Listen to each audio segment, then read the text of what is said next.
Okay, so it's just after 4, so let's get started. So good afternoon, everybody. Thanks for tuning in to our EI Live K-12 session for students and educators and parents. My name is Cassie, and I work at the Earth Institute, and I oversee educational and outreach activities. So for those of you who are tuning in for the first time or aren't familiar with the Earth Institute, our core mission is to foster a greater understanding of the science behind climate change and sustainability, and what we as global citizens can actually do.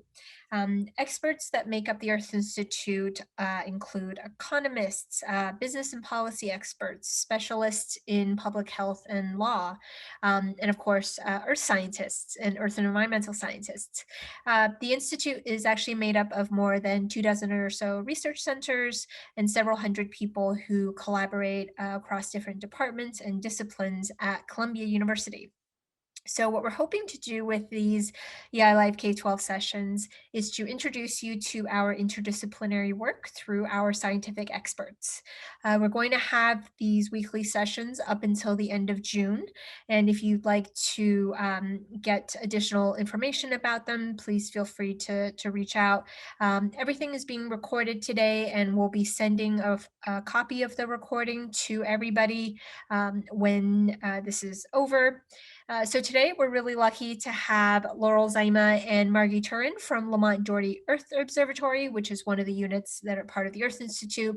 Um, Laurel and Margie are actually also going to be doing another session later on. So if you like what they do today, definitely sign up for their other session. I'll put that information in the chat box. Just for our viewers, so you know, we are going to be using the Q&A box today at the bottom of your screen for questions, and Margie and Laurel will run through their presentation, and we'll answer questions along the way where we can, and then we'll definitely leave time at the end for more of your wonderful questions, so we look forward to them. So Laurel and Margie, take it away. Okay. Well, welcome everyone. I hope you're dressed warmly because we're going to jump right into Antarctica and do some exploring. My name is Margie Turrin, and I'm a Director of Educational Field Programs at Lamont, and I'll let Laurel introduce herself. Hi, everyone. My name is Laurel Zaima. I'm the Education Outreach Coordinator at Lamont. Terrific. So one thing we wanted to start with was just saying right away, I know Cassie had sent a link out so that people would have a little booklet that they could have downloaded. And that's part of the activity today is that we're going to be exploring a variety of different species. And there's a place for you to make notes in there, write down a little bit of information about them. And then there's kind of a hidden element in today's event where we're looking for one of the key species that really kind of connects everything else. So get that ready and we're going to launch.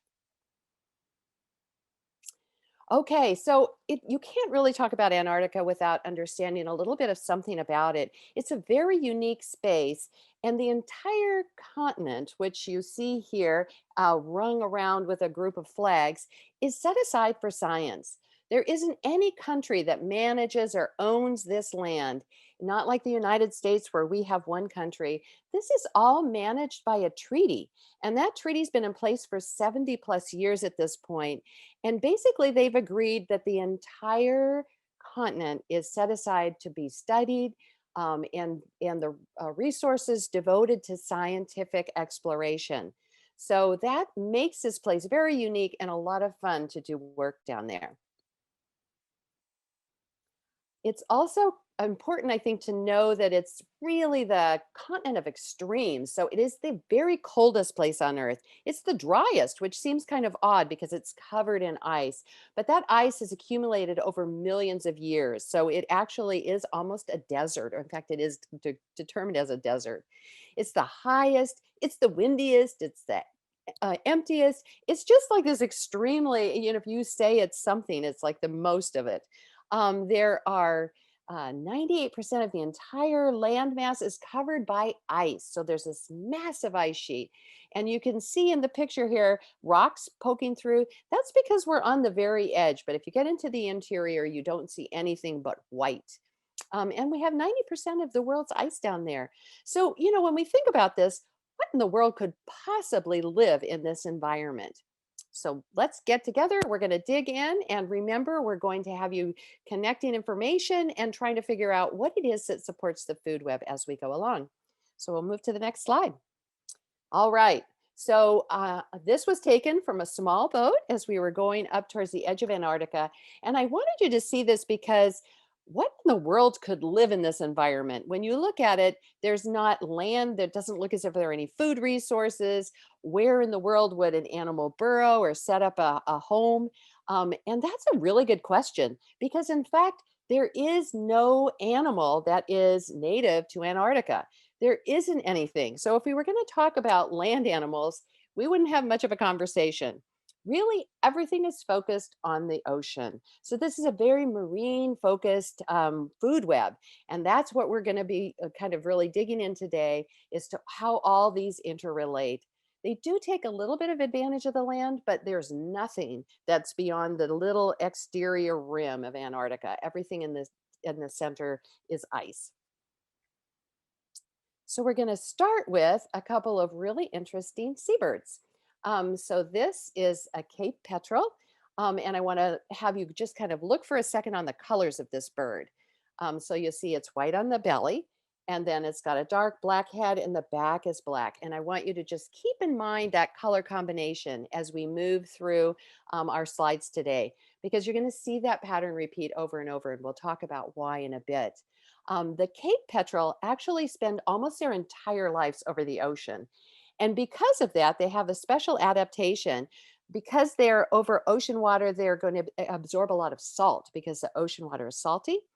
And so they have this special adaptation by their beaks, just above their beaks, where they actually can relieve the salt. So they exude salt out of the up above the beak, which is kind of an interesting adaptation. But there's something more exciting and kind of interesting about the Cape Petrel and the whole petrel family. And that is that when they are trying to avoid predators and they're fighting in competition for other food species, they can projectile vomit. So they can just push out this stomach oil, which is really toxic. It's acidic. It doesn't wash out with water. So if I were to get it on my clothes, I couldn't clean it in any way at all. So I would smell like this horrible smell. And I would probably get rid of my clothes, to be very honest. And it does the same thing on other birds or other species that are predating on the bird. So if it spits this out at another species, it will cling to the feathers and mat them down. And those feathers then can't be used. They don't repel water anymore. And it's very, very challenging for that species. In fact, it can mean death for them. So it's a pretty strong defense. And you'll see that there's another defense that this species has, and that's this incredibly sharp hooked beak. So it can rip other species as well as projectile vomit this stomach whale. I want you to just look at the color of that particular vomit, the stomach whale, because it tells us a little bit about what this species eats. And that is krill, which is a little kind of shrimp-like creature that's about the size of my pinky finger, so a very small like species, but it makes up a large portion of this particular bird's food supply, as well as small fish. So those are the two main things that it eats. So you might want to just jot that down just to kind of keep track of it since we're building that food web. And we'll move on to our next seabird, which is a very aggressive predator. This is a South Polar skua. And anybody that's ever been to Antarctica has run into a skua. They're very aggressive. They use their wings to beat at people and at any other bird or predator that comes after them. And they also are big krill eaters and small fish. But in addition, they'll actually nest close to penguins because they love to eat penguin eggs and young chicks. And I know that seems really mean to us, but in fact, in Antarctica, it's all about finding your next meal and not being something else's next meal. So it's eat or be eaten. It's a very aggressive kind of a food web. We'll move on. And so this is sadly a penguin chick egg, and we can see that it has been predated on. So we're assuming that South Polar skua has actually had lunch or dinner on this little guy. Okay, so let's move on to another species. We're going to talk about our penguin. So this is a map that circles Antarctica, and there are four different types of penguin. The main four types of penguin that we see in Antarctica, actually only two of them spend their entire lives in Antarctica, and that would be the top two, the emperor and the Adelie. The other two are only seasonal visitors. They come to Antarctica to nest and lay eggs. So it's a rookery for them. That's the word we use for a nesting area. And so let's just kind of take a look around Antarctica. So the emperor penguin is the orange dots, and you'll see that they ring really the entire Antarctic continent, but smaller colonies, so not really large ones. They're the largest penguin in Antarctica. They're about almost 4 feet tall. And they are really unique in that they don't actually go on to the continent itself. They spend all their time on the fringy ice around the edges of the continent called sea ice, where the ocean surface has frozen. So they live always on the ice. Next, the Adelie penguin. So we're going to go from the biggest to the littlest. Again, Adelie spend their entire lives on Antarctica.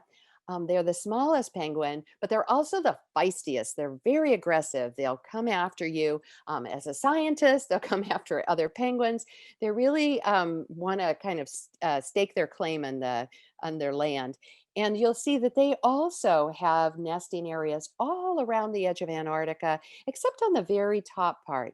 You'll also see that their rookeries or their nesting areas are much larger in some areas than the emperor penguins. So they tend to live in larger bunches. Um, but again, they pretty much circle the whole of Antarctica. Now we're going to move to chin straps. And again, I mentioned these guys only come in to use Antarctica to nest. You'll see that they're up along the peninsula area, which is like the panhandle up on the top. And they also live on islands that are off of the map area. So they're in the sub-Antarctic.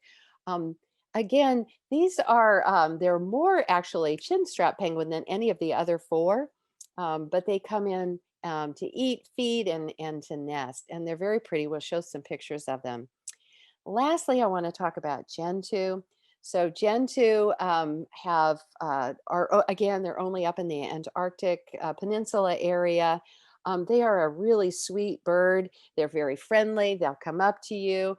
They're lovely in their mating season. They touch their beaks, and I have a picture of that. And they make like a little heart shape with their heads and necks. They are one of the birds that has really kind of taken a liking to climate change. So as climate changes, they're spending more and more time in Antarctica. So they're really kind of changing their behavior because of that. And we're going to move on.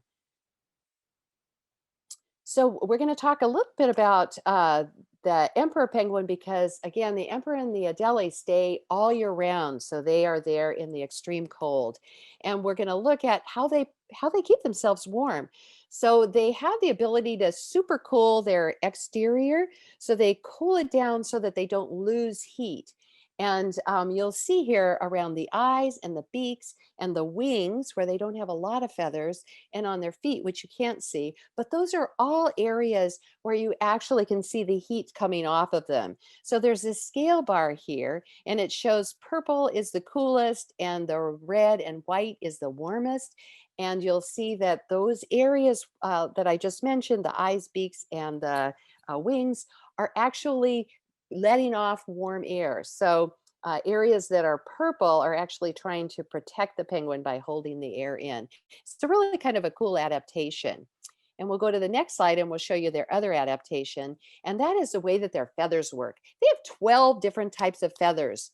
That's a lot of different types of feathers. And they're very tightly woven together. So they have a surface exterior that's water repellent. That's the black coloring. And then underneath, they have all these different layers of very tightly crossed feathers. And I'll ask Laurel to click to the next version or the next picture to show you, you can see on this each little feather has little strands that have multiple little tight feathers coming off of it. So basically, it's like weaving your fingers together. It's so tight that nothing is going to get through. And then beneath all of that, they have a layer of insulation of fat. So they really are kept very warm. Next slide. Um, the other thing that penguins do to stay warm is that they use the landscape as a windbreak. So if you look at this land, you can see that the coloration is black and white, a little bit like our penguins who are black and white, which is like the birds. So again, we have this nice coloring. And maybe I'll have Laurel count with you how many penguins you see in here because they do blend in really well with their camouflage. So if you want to put your cursor over, we'll go 1, 2, 3, 4, 5, 6, and 7. So 7 penguins, but really hard to pull away. And again, that wonderful black and white coloring helps them camouflage really nicely. And we'll go to the next slide. Okay, so how do penguins move around? You can see that on the ice, they actually walk upright. So they walk on their 2 feet. They are not as fast on their 2 feet as they are in the water, where they're extremely fast. In fact, the Gentoos can go at 22 miles an hour in the water, so they're extremely efficient. But let's see some other ways that they move around.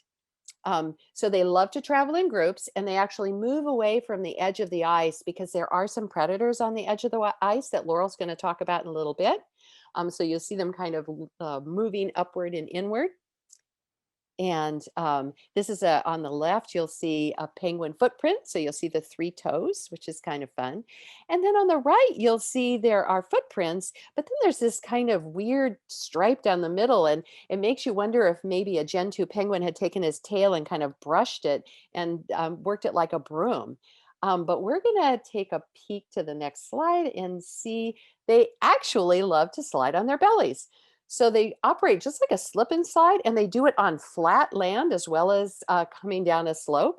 So they'll waddle along and then they'll throw themselves on their bellies and just skim along, which is kind of fun to watch. And then they'll pop upright again, run a little bit, and then slide on their bellies. So it's really a fun adaptation. And we'll go to the next slide and watch this little chin strap. So he has, you can see the slide coming down. He's managed to get down the slide, but there's no way of sliding up that hill. So unfortunately, he has to manage to clamber back up the hill, and he does it with a little kind of a gait with a hop. They're so fun to watch. We aren't going to have time to watch him get all the way to the top, but it's fun to just see them move. Okay, we're going to do a poll. Here we have a picture of 4 penguins looking at 1 penguin getting ready to dive in. And we want you to vote on this poll. So 1 is it those penguins being polite and saying, no, no, after you, after you? Or are they scoring the penguin's dive? A perfect 10 out of 10. Are they kicking the penguin off the ice? Or is that 1 penguin getting ready to go find some food? What do you think? And we'll give you a minute to fill that in. And while you do that, I'll tell you a little bit about what penguins eat. So penguins eat that wonderful krill that we've heard about, as well as a lot of small fish, a little bit of squid. So again, we're seeing a little commonality in our food. So you might want to write that down as well. How are we doing on our poll? So Margie, it looks like most are choosing, did you say dinner time? As that's your choice. You guys would make good penguins. They're always hungry. Followed by the penguin is being kicked off the ice edge. And then That we is have perfect. equal tie of 4 votes for polite penguins and 4 votes for I give that dive a perfect 10 out of 10. That's awesome. All right. Thank you guys for playing along. So I'm going to point out something about these penguins that will help a little bit. You'll see that, oh, that's amazing. Okay. So most people are up for feeding the penguin, which is great. So the penguin that's diving, you'll see looks a little bit different in coloration. He's a Gentoo. He has that white band that goes behind his head and over his eyes. And the ones that are up on the ice are actually the Adelie. And if you remember anything about Adelie, they're really aggressive. So it's entirely possible they are kicking him off the ice edge. I don't really know the answer, but my expectation is it's probably a little bit of both. And he's ready for dinner anyway, because as I said, they do love to eat. So great job, guys. And we're ready to move forward. And there's, again, they jump in the water. They're so efficient. Look at them. They look just like dancers. They're amazing. And again, they eat that krill and the little fish. And we'll keep going. Okay, so here we have some kissing gentoos. Again, just kind of looking at how they mate and move forward. And we're going to go to the next slide and show you their nest. So imagine nesting in a bunch of rocks, but that's what they do. There's nothing else really to nest in Antarctica. So if you go to the next slide, you'll see a whole line of them, literally side by side by side. This is how they nest. They find a strip of rock and they all line up, and these two guys are loudly sounding off and saying, hey, this is my spot. And we'll keep going. And we come up with a little egg, which is a lovely. And that egg is going to hatch, and then we need to figure out how to feed it. So it's back into the water again for our penguin, and off he goes. And the way that they feed their young, they have 3 ways that they can process the food. They can turn it into like a fishy milk, which sounds pretty gross to us, I know. Or they can turn it into a halfway digested food that makes it easier for the penguin baby to digest, or chick. Or they can just literally swallow swallow a fish or krill, and then they can just regurgitate it whole so that the young chick can eat it. Sounds kind of gross to us, but hey, we're not penguin. Okay, let's go to the black and white. So we've talked about the fact that camouflage is important, but there are a couple of other reasons. Black absorbs heat. So when they're sitting out on the ice, that's one way for them to warm up and kind of get ready to get back in the water where it's also cool. And the other thing is that when they're in the water, from above looking down, they blend in with the bottom. So that black back really makes them disappear. And if you're beneath them in the water, the white belly makes them disappear against the light above. So it's a great way for them to protect themselves when they're out fishing. Okay, so here we go again. So this is a chin strap penguin. I told you you're going to see one. Beautiful black and white, perfect coloring. And then we're going to go to the next one I saw. And I thought, what the heck? What happened to this guy? There isn't much in the way of dirt in Antarctica. So I was wondering what happened to his belly. And what happened to his belly is that he laid down. We'll go to the next slide and I'll show you a picture. He laid down in penguin poo. So that corner area up by the building is just covered in what's called guano, which is penguin poo. And they lay around in it because that's where they like to hang out in groups. And that penguin poo is a wonderful color. It's a kind of an orangey brown, and it gets its color from what it eats. And remember that krill is an orange. It's actually bright enough you can see it from space. So imagine if somebody was up in space looking down and picking out the penguin poo. Okay, we'll keep going. All right, and I'm going to transition it to Laurel. We're just wondering why these penguins are up so high. Thank you, Margie. So if you see these 3 little Adelie penguins, they are so high up on the ice. And what do you guys think? Maybe it's because they see some predators down below. So remember, it's a eat or be eaten world. So there are a handful of predators in Antarctica. One is the leopard seal. And everyone, including the scientists that do work in Antarctica, need to steer clear away from these predators because they can be quite aggressive. Now, leopard seals are a true seal, which means they're an earless seal. I'm using quotation marks because if you are familiar with a sea lion, they have those little ear flaps. Those are not a true seal. These guys don't have those ear flaps, so they're known as earless. And they get their name because they have these black spots on their coat that kind of make them look like a leopard, and they're also just fierce, fierce predators. So in this picture, you can actually see those spots a little bit better on why they get their leopard name. And because they are such great predators, they are equipped with these extremely sharp and large teeth that are just great at catching their prey. So they eat things like penguins, their chicks and eggs, other seals, birds, fish, and krill. So they have a huge diet that they can choose from. Now, these seals can grow up to be 3.5 meters or 11.5 feet and can reach up to 840 pounds. So they are massive. I actually encourage you guys to go home after this lesson and stretch out 11.5 feet just so you can see how massive these leopard seals can get. They don't really have very many predators. However, an orca can feed on a leopard seal, but it's not super common. Okay, another seal that lives in Antarctica is called a crab-eater seal, also a true seal or earless seal. They were actually named by early whalers and sealers because they thought they ate crab, but in fact, they actually eat krill. So these are, this is a swarm of krill. This is what a krill looks like up close. These crab-eater seals are also known as krill-eater seals because that's truly what they eat. They really eat so much krill, and they even have these interlocking teeth that are specially made with holes designed to suck up the krill from the water. So that is the primary source of their diet.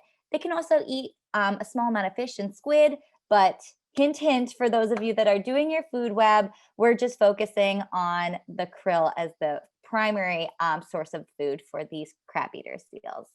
Now, these seals are estimated to be the most abundant species in the world, with a number of 5 to 10 million of them, but some studies have even found or suggested up to 75 million of these crab-eater seals.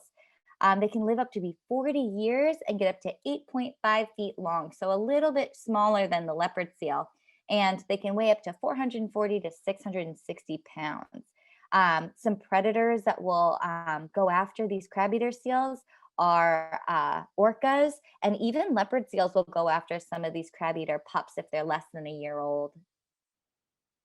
Okay, another seal is the elephant seal. This is the largest pinniped, which is also means seal or walrus.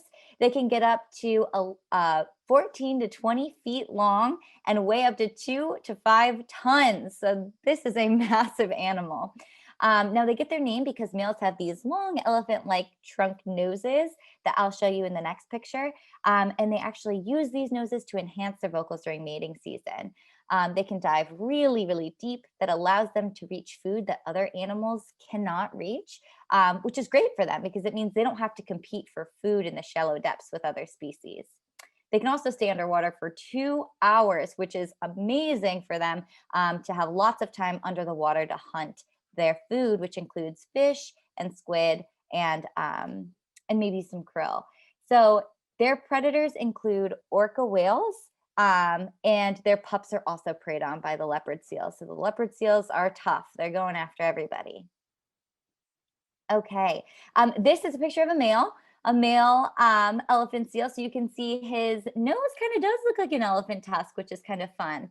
And in this picture, we are seeing a male be trying to display dominance over this scientist here. So he's making himself really tall. He's making some grumbly noises at him. And this is because they're very territorial. So males, or also known as a bull, oftentimes will inhabit an area and have a group of females around them that they mate with. So he is not too pleased that this scientist is coming in his territory.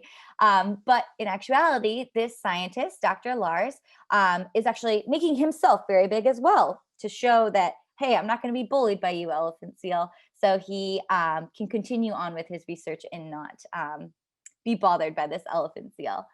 So during an expedition that Dr. Lars is on, they actually used a different species of seal to collect information about the ocean, such as ocean temperatures, salinity, and other ocean conditions. And this species of seal is the Weddell seal. So Weddell seal in this picture has an instrument attached to his head. Don't worry, this is completely safe for the seal and it's only temporary. So first the scientists will tranquilize the seal. They'll add the instrument to its head with glue. But when the seal molts its fur, this instrument will fall off. So it doesn't disrupt his life at all. This species is great at collecting data because they can dive deep under the ice shelf. They'll stay down there for a long time and they can swim really long distances. And they dive over many months in all types of weather to collect their food. So they can collect a nice suite of data while they're on their journeys underwater. They also frequently surface to get air because they're a marine mammal, which is great because these satellite data tags need to transmit the data once it reaches the surface. So, and of course, an instrument of this size needs to be attached to an animal that is large enough to sustain it. And these Weddell seals can get very big. So this small instrument doesn't actually disrupt him at all. So this is just how big a Weddell seal can get. They can get up to 10 feet. So in comparison to a composition notebook that you might have for school, this is the size of a Weddell seal. So you can see they can get quite large, and they can get up to 1,200 pounds. So they can really pack on the weight there. They're also a true seal, so no ears or no ear flaps, and they live most of their life in the water. They can dive very, very deep, up to 2,300 feet, which helps them to catch the food that they love to eat, which is a really deep water species of fish, and they also eat krill. So this deep water species of fish is known as an Antarctic toothfish. These guys can get up to 6.5 feet in length, so they can get very big and weigh up to 330 pounds. And this is a fish, and it can grow that big, so that's quite amazing. Toothfish are a very important food source for a variety of animals in Antarctica, including the Adelie penguin, the emperor penguin, the Weddell seal, as you can see in this picture, elephant seals, orcas, leopard seals, and Minke whales. But you have to be able to dive deep enough to get this fish because they can swim down to 2,200 meters. That seems too deep, but they can dive very, very deep. And they have a very special adaptation to live in this really cold water environment by producing antifreeze in their blood. So they don't freeze, which is quite amazing. Now, this Antarctic toothfish, they're going to be eating small fish and shrimp and maybe even krill. So you can see a lot of animals are relying on krill in this Antarctic food web. All right, so let's think about how deep do all these seals dive in comparison to each other. Here we can see the leopard seal, they're pretty shallow water divers. Remember, they have a huge diet. They can eat a bunch of different things. So they don't really need to search that deep in the water to look for food if they can find it at the surface. However, if need be, they can go deeper, and they do this by collapsing one of their lungs when they dive deep down in the water and then reinflate it when they come back up to the surface. So that's pretty crazy adaptation they have. So they can reach up to 262 feet. Humans with scuba diving gear, of course, can reach it down to 1,900 feet. And crab-eater seals can go down a bit farther than that, 1,410 feet. Weddell seals can stay underwater for 1.5 hours or 82 minutes, and they can reach 2,300 feet deep. So remember, they're going really, really deep to try and get the Antarctic toothfish, which they love to eat. But the winner here, the very clear winner, is the elephant seal that can reach anywhere from 5,600 feet to 7,840 feet deep. And they can also spend about 1.5 hours underwater. And they do this because they have a certain gas in their blood that's dangerous for humans, but for these guys, it allows them to stay underwater, and that's carbon monoxide. So carbon monoxide is colorless, odorless gas.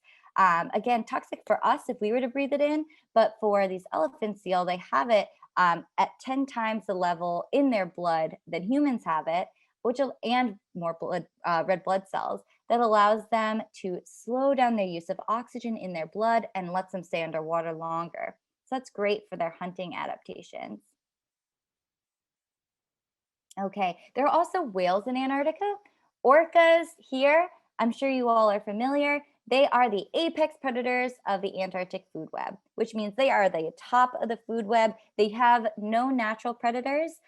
Humans historically have been a predator to the orcas, but whaling in Antarctica has been banned since 1986. So we don't have to worry about anyone hunting these orcas in Antarctica. Now, this is a type of toothed whale. So a toothed whale is a dolphin, porpoise, or other whale that have teeth, as the name suggests. And they usually move around in pods, and they don't stay in one location for long. They like to move around the peninsula of Antarctica. So the largest orca is 9.5 meters, which is 31 feet, which is insanely huge. And this animal is so special because, like humans, orcas around the world have a different social structure. So that means their social groups are different, how they behave is different, and how they vocalize and what they eat is different depending on the pod and where they live. And it is thought that these behaviors are passed down generation to generation. So it could almost kind of be thought of like cultures. So as apex predators, they're extremely large, they're strong, and they're fast. But not just that, they are very strategic when they hunt, and they hunt in groups. So they are great predators in this area, and they will eat a variety of things. But remember, different pods eat different things. So some pods only eat Antarctic toothfish, some eat Minke whale, some eat seals and penguins. It just depends on the pod. So they also have quite a big diet. Okay, and speaking of Antarctic Minke whale, this is a different type of whale than the orca that is a tooth whale. This whale is a baleen whale, which means that they have baleen bristles, which is made out of keratin, the same as your fingernails and your hair. And they use their baleen bristles to catch the food in the bristles, and then they push out the water. So they kind of gulp water and their food all together, and then they're able to separate their food from the water by letting the water drain out. So they have a very unique type of feeding style. So in the Southern Ocean, they really focus on eating krill and some other small fish. And they have a great adaptation for camouflage, which we have mentioned a variety of times, but they have this white belly with this dark color on top.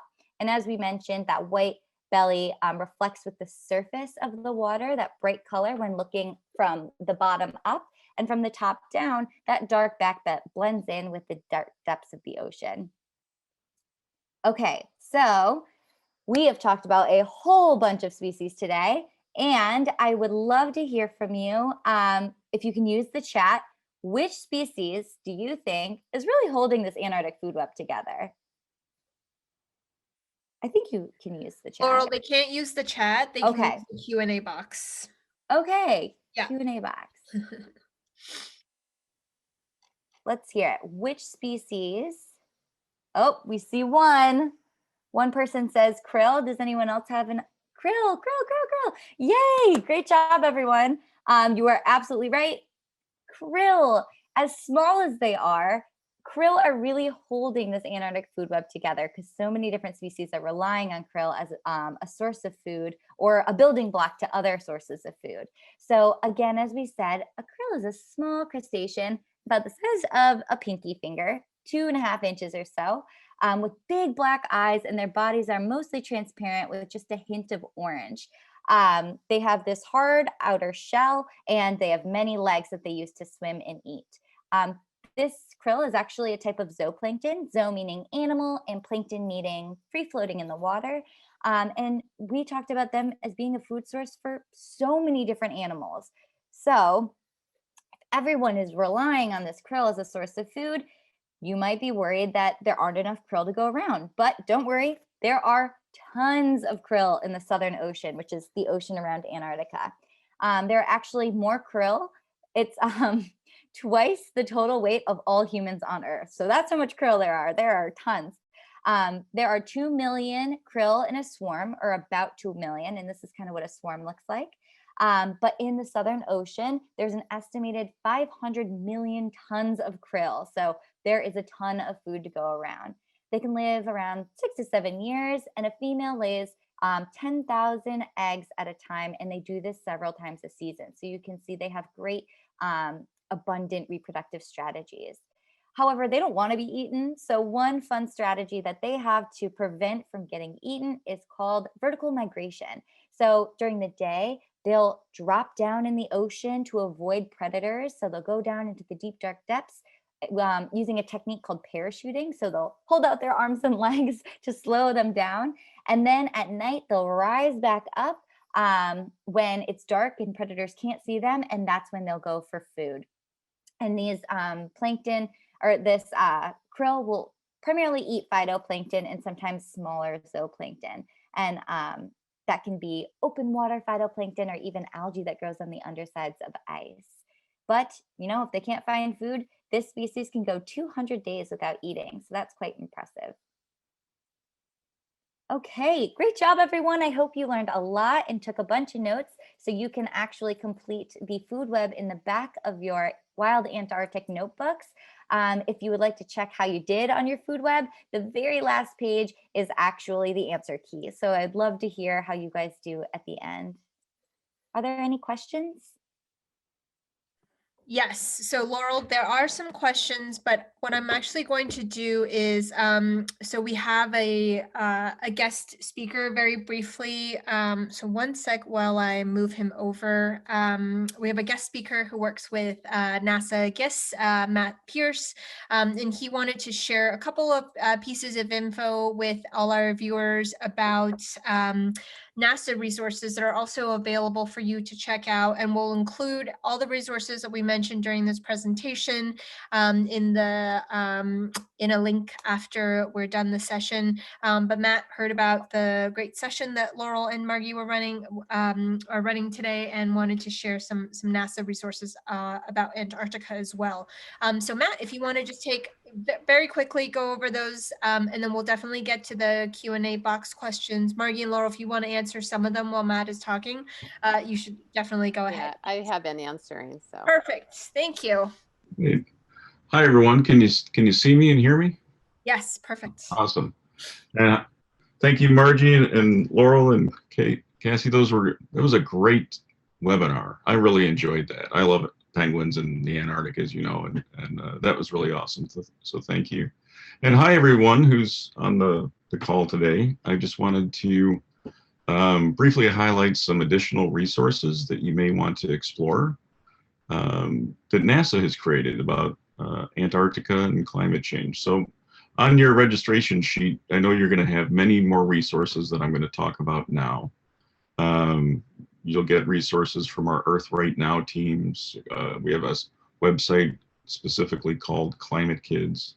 There's a really cool visualization studio where you can view a whole lot of the different data and observations that NASA makes.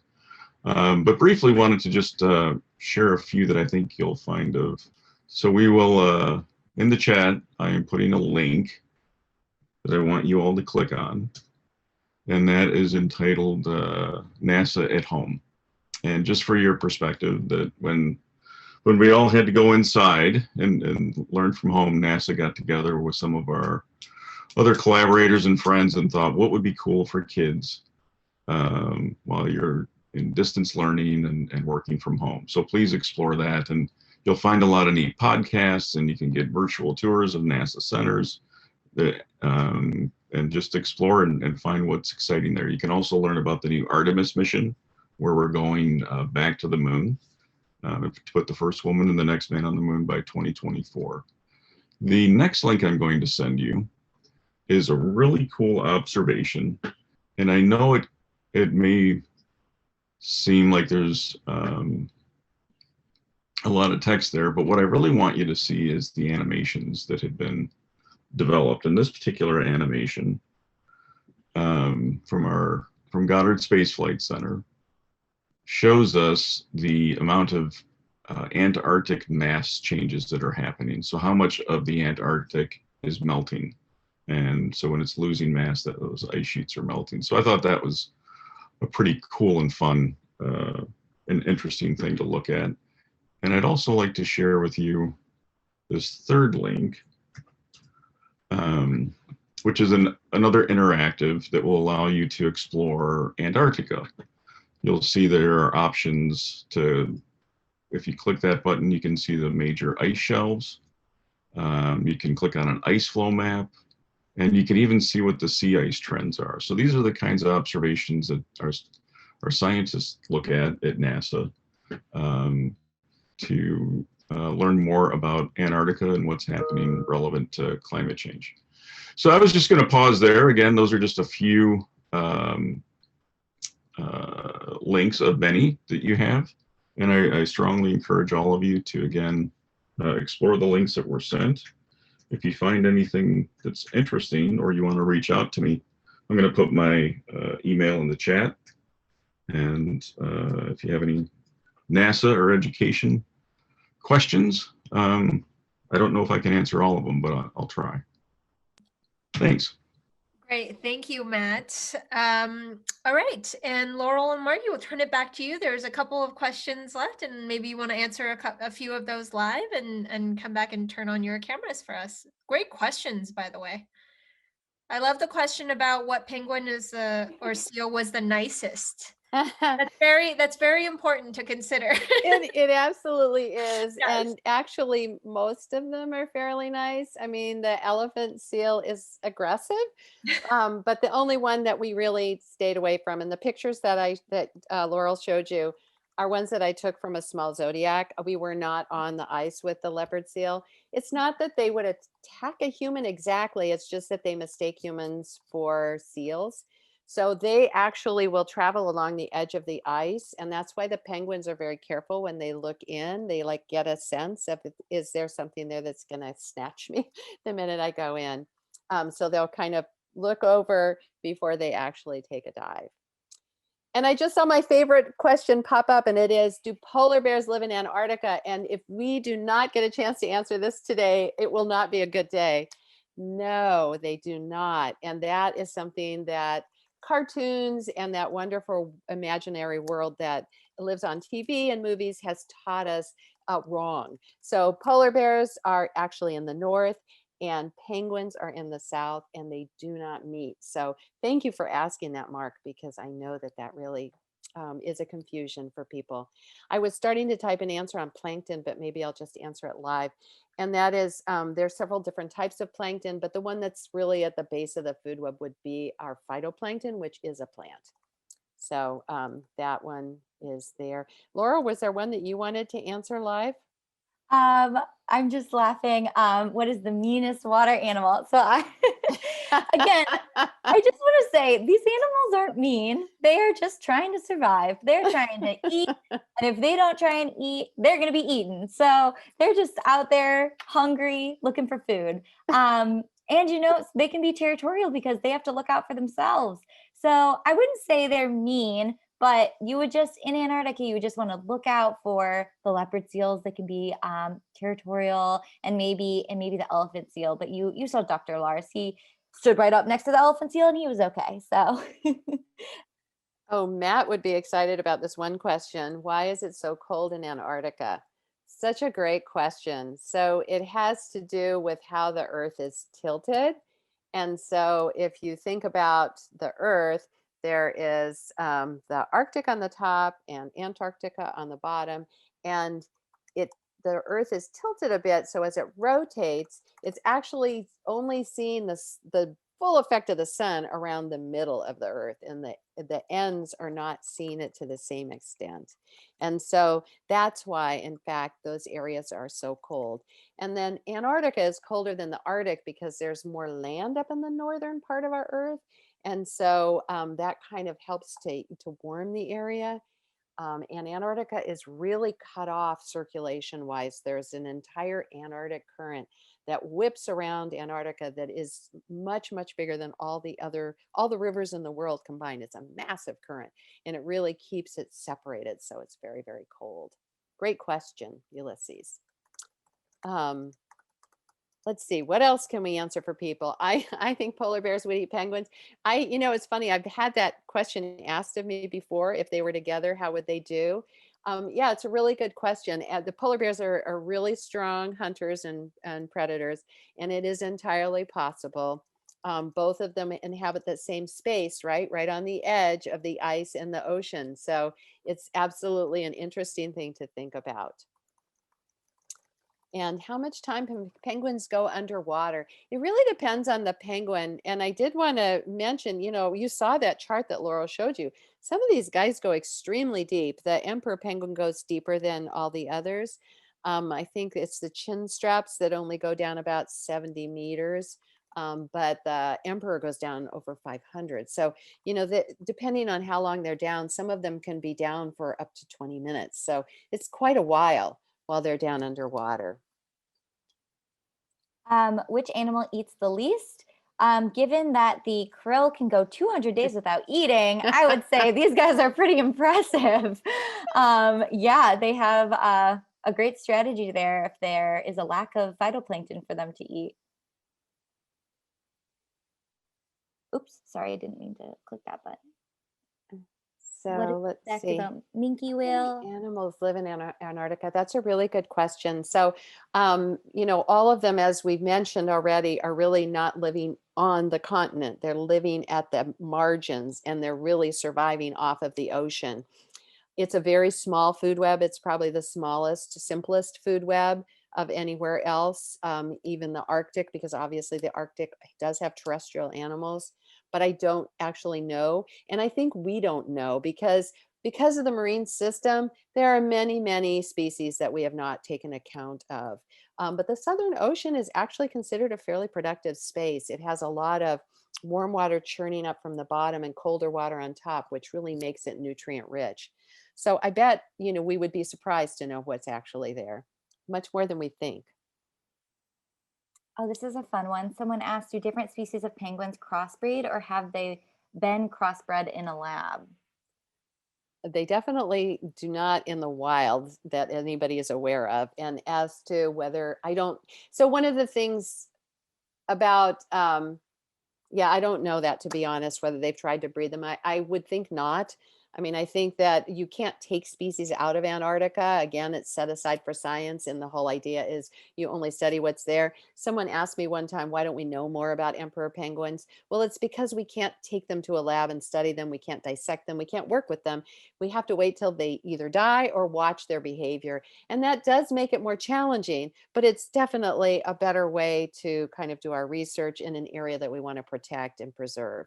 So, you know, there's a little bit of a trade-off. Science is trying to move forward as best it can, but also be respectful of nature. And Cassie, I don't know how much time you want us to keep going, or you tell us when you think we should end. You know, I think if you want to go until 5, we can definitely extend this a little bit because there's still great questions for our viewers. If you do have to hop off, feel free to go ahead and do that. And we'll keep recording until we've gone through most of the questions here. And everybody will get a copy of the recording so you can get answers to some of these wonderful questions. So go ahead. That sounds great. And we, for those of you getting ready to hop off, we want to remind you to go, please finish up your booklet. It's kind of fun to try and figure out how the food web all works. We gave you the end product, but we didn't give you all the rest of it. So spend some time playing around with it. What's a fun fact about a Minke whale? Laurel, do you have any fun facts about a Minke whale? I mean, to me, they're so massive, and then they could support themselves on something so little as krill, but go for it. Yeah, scientists don't know a lot about Minke whales. They're really hard to study, so there's definitely more research to be done on them. I just thought that if you think about an orca whale and them being also known as killer whales, they have these big teeth. They're known as a toothed whale. Minke whales, for as large as they are baleen eaters, and they eat some of the smallest animals, the krill. So I think that is so fun that it's such a large animal, but they're feeding in abundance of a very small creature. Let's see. So somebody asked why polar bears are white and black bears are black. And so polar bears are actually black underneath their fur. So that's kind of, I think that's something people don't really think about much. So their actual fur is like a hollow tube, and that black underneath, the combination is an insulator for them. So yeah, you should, if you spend a minute and kind of Google around or look that up, whoever asked that. Let me see, I can find the name, but yeah, you should do that. It's really kind of interesting. It's David. That'd be great. What's the most, did you already answer what's the most dangerous animal in Antarctica? I mean, I think I did. Yeah, I think we would probably all say that is going to be our leopard seal, to be honest, unless you're primarily in the water, and then that orca is probably also a pretty scary situation, right? Yeah, orcas are really interesting. They are so intelligent that, remember, each pod feeds on that very specific diet. So they are so smart that if they recognize something that isn't a part of their diet, then they know it's not food and they won't always go after it. However, they are really smart in that sometimes they play with their food, where they'll kill as a pod for fun. So they can be dangerous, but they don't usually look at us as food because we're not food for them. So Ryan asked if we've ever seen a narwhal. I would say I have not seen one up close. When I've worked in Greenland, I have actually seen their long tusk, and they do go narwhal hunting. So I've been in a community as it headed out, but I've never seen one. That would be like on my, what you call a bucket list, right? And why do penguins lay eggs on rocks? So there's just nowhere else for them to actually set up their nests. They're not going to set up a nest in the ice because it's not sturdy enough, doesn't hold enough. So they can't warm it as efficiently. So they'll set it up in the rocks. There's not like grass or anything to make a nest out of. But they've managed to figure out how to do it, and it works really well.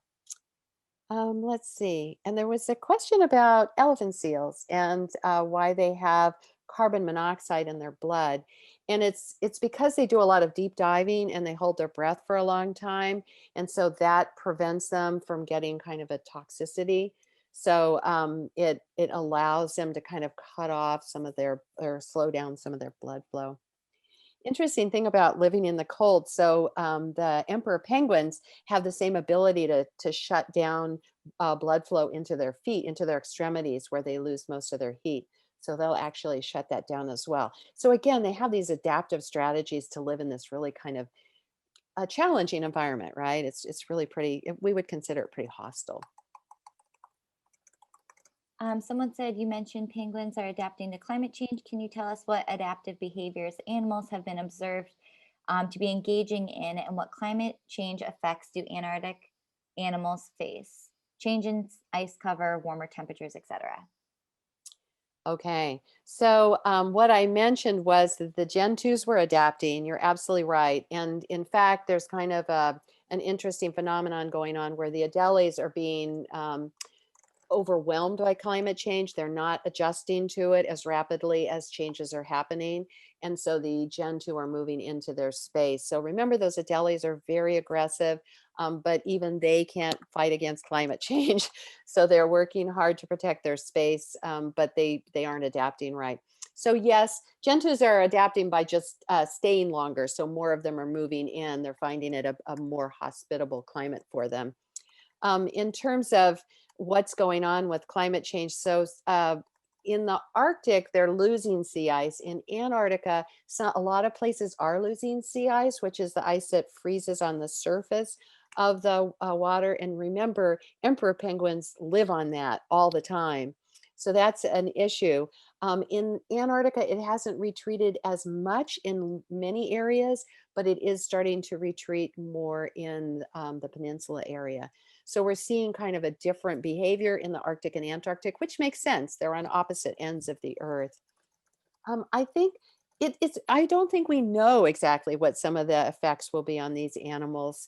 Right now, they are marine adapted, and they're adapted to a cold climate, and they're adapted to ice.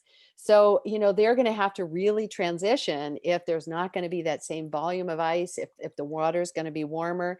It changes the timing of things. It changes what's actually in the water as a food source. So I think we're all going to be learning as things go along, what the changes will be. And maybe we'll have time for one other. Do you have one you want to answer, Laurel? I honestly have just been going through and typing some of the ones. Fine. So I'm just going to answer one really quick one because it ties back to penguins sliding on their bellies, which I totally love. And that is, they're the cutest things. I couldn't wait to film that. And it's hard because they don't do it right up close to you. So why they do it is because it's efficient for them. They're not very fast on their feet. They waddle, as you saw. They have a hard time.